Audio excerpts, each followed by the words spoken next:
Welcome to our family Ayurveda for life. Last video में आपसे बात करी थी एंटी इन्फ्लेमेटरी डाइट के बारे में। एंटी इन्फ्लेमेटरी डाइट क्या होती है, इन्फ्लेमेशन क्या होती है।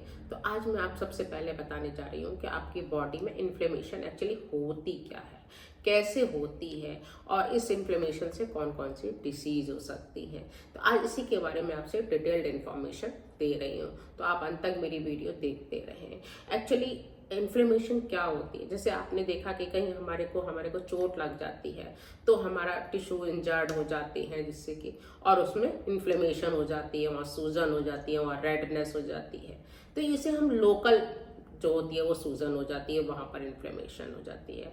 लेकिन इसी तरीके से जब हमारी बॉडी में सेलुलर लेवल पर भी इन्फ्लेमेशन होती है, ये हमारी बॉडी में एक्चुअली बिलियन ट्रिलियन जो है वो सेल्स होती हैं, और ये डिफरेंट सेल्स हमारे डिफरेंट ऑर्गन्स में अपने हिसाब से डिफरेंट वर्क करती हैं, उनका काम भी अलग अलग होता है। ये सेल्स हमेशा काम करती रहती हैं और ये हमारे को एनर्जी जो है, जो हम खाना खाते हैं उसी से इनको एनर्जी प्राप्त होती है, उसी से ये काम करती है। तो ये कभी रुकती नहीं है, ये हमेशा काम करती रहती है। हम सो जाते हैं तब भी ये काम करती है। तो ये जो हमारे को एनर्जी इनको मिलती है वो हमारा खाना खाने से मिलती है। जो हम खाना खाते हैं वो डाइजेशन होता है, और जो न्यूट्रिएंट्स हमारे इंटेस्टाइन से एब्जॉर्ब होकर ब्लड में चले जाते हैं, ये न्यूट्रिएंट्स जो है वो इस सेल्स में जाकर के, एक्चुअली सेल्स में एक पावर हाउस होता है जिसे हम माइटोकॉन्ड्रिया कहते हैं।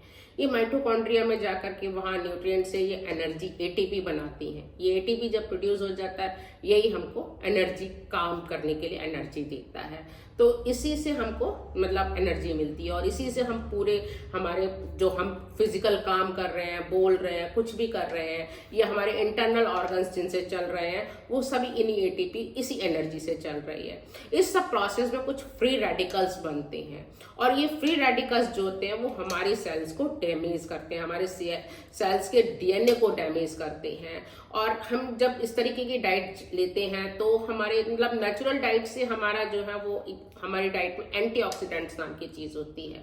ये एंटीऑक्सीडेंट्स जो होते हैं वो इनको स्कैवेंज कर देते हैं, इनकी सफाई कर देते हैं। तो एक्चुअली होता क्या है, ये इक्विलिब्रियम में बना रहता है कि हमारी बॉडी में जो फ्री रेडिकल्स बनते हैं तो ये एंटीऑक्सीडेंट्स उनको सफाई कर देते हैं। लेकिन जब प्रॉब्लम कहाँ आती है, जब ये फ्री रेडिकल्स बहुत ज्यादा बन जाते हैं, क्योंकि हम या तो जंक फूड ले रहे हैं, प्रोसेस्ड फूड ले रहे हैं, या अल्कोहल अब्यूजिंग कर रहे हैं, सिगरेट स्मोकिंग कर रहे हैं, या बहुत ज्यादा स्ट्रेस में रहते हैं, या हम प्रॉपर रेस्ट नहीं ले पाते हैं, या बहुत ज्यादा सीडेंट्री लाइफ स्टाइल हमारी रहे और हम हमेशा जंक फूड वगैरह खाते रहते हैं, तो इन सब चीजों से फ्री रेडिकल्स बहुत ज्यादा बनते हैं। और हमारी डाइट ऐसी है नहीं जिसमें एंटीऑक्सीडेंट्स कम होते हैं, तो वो हमारे फ्री रेडिकल्स जो है हमारी सेल्स में घुस के हमारे डीएनए को डैमेज करते हैं, जिससे सेलुलर लेवल पर इन्फ्लेमेशन होती है।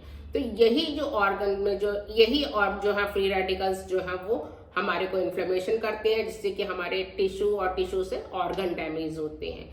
ये ऑर्गन जब प्रॉपर फंक्शन नहीं कर पाते हैं तो ये हमारे को बीमारी करते हैं। जैसे कि अगर थायराइड के टिश्यू डैमेज हुए तो थायराइड की बीमारी हो जाती है, जैसे कि हाइपोथायराइडिज्म, जिसे थायरोडाइटिस भी कहते हैं। ऐसी पेनक्रियाज में अगर इन्फ्लेमेशन हो रही है तो ये डायबिटीज की बीमारी कर सकते हैं, इंसुलिन रेजिस्टेंस हो जाता है। घुटनों में अगर हो रही है तो अर्थराइटिस हो सकती है। अगर हमारी आर्टरी में ये इस टाइप से डैमेज कर रहे हैं तो ये एथेरोस्क्लेरोसिस कर सकते हैं। ओवरी में कर रहे हैं तो ये पीसीओडी नाम की बीमारी, पॉलिसिस्टिक ओवेरियन डिसीज नाम की बीमारी कर देते हैं। तो ये कहीं भी कर सकते हैं, और किसी भी टाइप की ऑटोइम्यून डिसीज हम कह सकते हैं।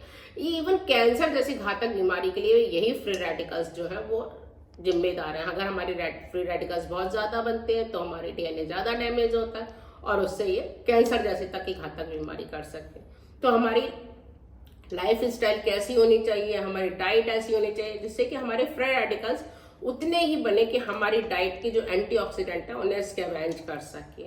हमारी डाइट एंटी इन्फ्लेमेटरी डाइट होनी चाहिए जिसमें एंटीऑक्सीडेंट्स बहुत ज्यादा अमाउंट में हो।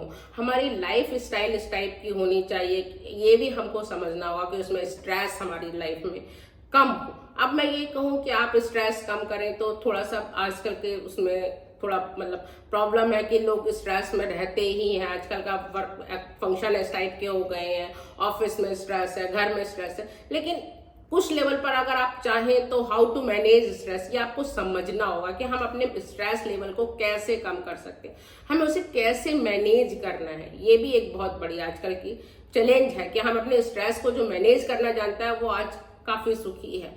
तो इसको हमें मैनेज करना आना चाहिए। प्लस हमारी स्लीप जो है वो प्रॉपर होनी चाहिए। हमें 7 से 8 घंटे की गुड नाइट स्लीप हमें बहुत जरूरी है। फिजिकल एक्सरसाइज हमको करते रहना चाहिए। सीडेंटरी लाइफ स्टाइल भी हमको जो है वो प्रॉब्लम में क्रिएट करती है। तो इस टाइप की लाइफ स्टाइल हमारी होना बहुत जरूरी है। इससे हम जो है वो फ्री रेडिकल्स और एंटीऑक्सीडेंट्स का मैनेज हम कर सकते हैं। मैं नेक्स्ट वीडियो में आपको ये बताऊंगी कि आपकी एंटी इन्फ्लेमेटरी डाइट एक्चुअली होती क्या है, कौन कौन से फूड्स एंटी इन्फ्लेमेटरी फूड्स होते हैं जिन्हें हम सुपर फूड्स कहते हैं। तो मैं इसके बारे में बात करूंगी, तो आप मेरी नेक्स्ट वीडियो जरूर देखें। अगर आपको मेरी वीडियो पसंद आई है तो प्लीज लाइक और शेयर करें। अगर आपने अभी तक मेरा चैनल सब्सक्राइब नहीं किया तो सब्सक्राइब जरूर कर लें, क्योंकि मैं इस तरीके से आपको हेल्थ रिलेटेड वीडियो देती रहूंगी। Thank you.